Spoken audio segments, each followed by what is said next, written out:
Egg McMuffin and a free McCafe coffee. And now at McDonald's, you can get exactly that.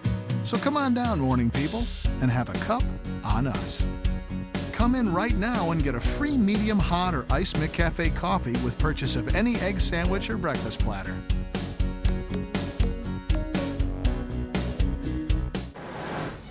First at 11 tonight, a cold case breakthrough. A young mother brutally murdered in Arlington. Now, 17 years later, police say her killer is in custody, and he was caught in Guatemala. Tom Rousey joins us now live with the details of what has become an international investigation. It's been dragging on a long time. Tom?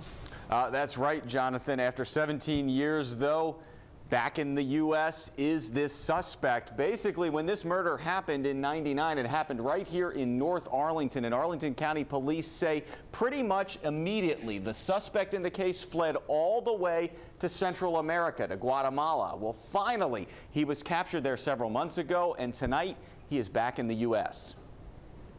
This is a picture provided to ABC7 of Ludvin Estrada's return to U.S. soil at Dulles Friday morning, a moment authorities had worked for 17 years. Back in May of 1999, it was immediately known that he was a suspect. This is ABC7 video from Arlington in '99 when the body of 27-year-old Ava Veliz, the single mother of a young girl, was found in Estrada's car on North Pierce Street. She'd been strangled to death after a night of dancing with Estrada. It was a hatchback, so people could see inside the vehicle, and that's originally how her body was discovered. But by the time police were called, it was too late. He had gone to a travel agency, booked his flight. Several years ago, Arlington's cold case unit used technology to take a new look at the crime. They were able to find additional evidence. But they still had to find Estrada in Guatemala. Arlington made a call. We're located in over 160 countries worldwide. Deputy Assistant Director John Eustace is with the State Department's Diplomatic Security Service. He says they help return hundreds of fugitives a year. He's an Arlington native who used to be stationed in Guatemala.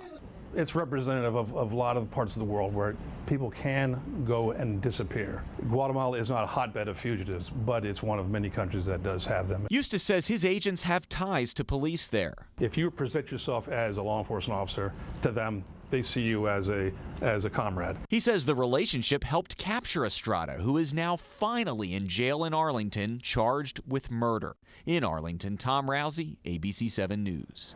And right now, a tragic investigation is ongoing in Ellicott City. A worker there killed after falling off some scaffolding. It happened in the heart of the area that was severely damaged by flooding back in July. Police believe that the fall was accidental. The victim has been identified as 67-year-old John Peter Pakoslawski.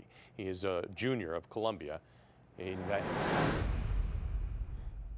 And outside right now, would you believe, still 83 degrees in the city. When you factor in that mugginess, it still feels like 91 degrees.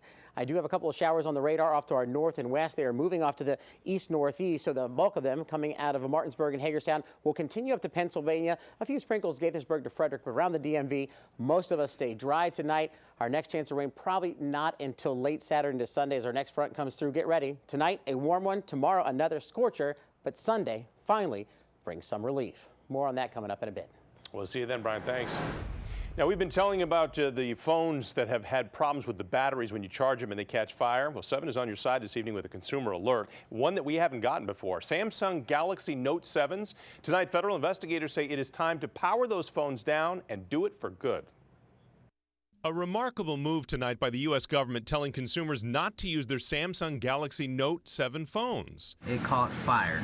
In an unprecedented action, the Consumer Product Safety Commission advising the hundreds of thousands of Americans who have purchased these phones to power them down and stop charging or using these devices right away. Introducing the all-new Samsung Galaxy Note 7. Samsung enthusiastically announced its latest phones, but after the 35 instances of fires, including a Florida man who claims his Jeep burned to the ground while his phone was inside charging. It was very surprising to me how quick the dash caught on fire. The South Korean company has not issued an official government recall of the Galaxy Note 7, only offering to replace the phone, and that is prompting government action. I think the message is really, if you're not going to coordinate with us, we have to go directly to consumers and tell them to stop using the phone.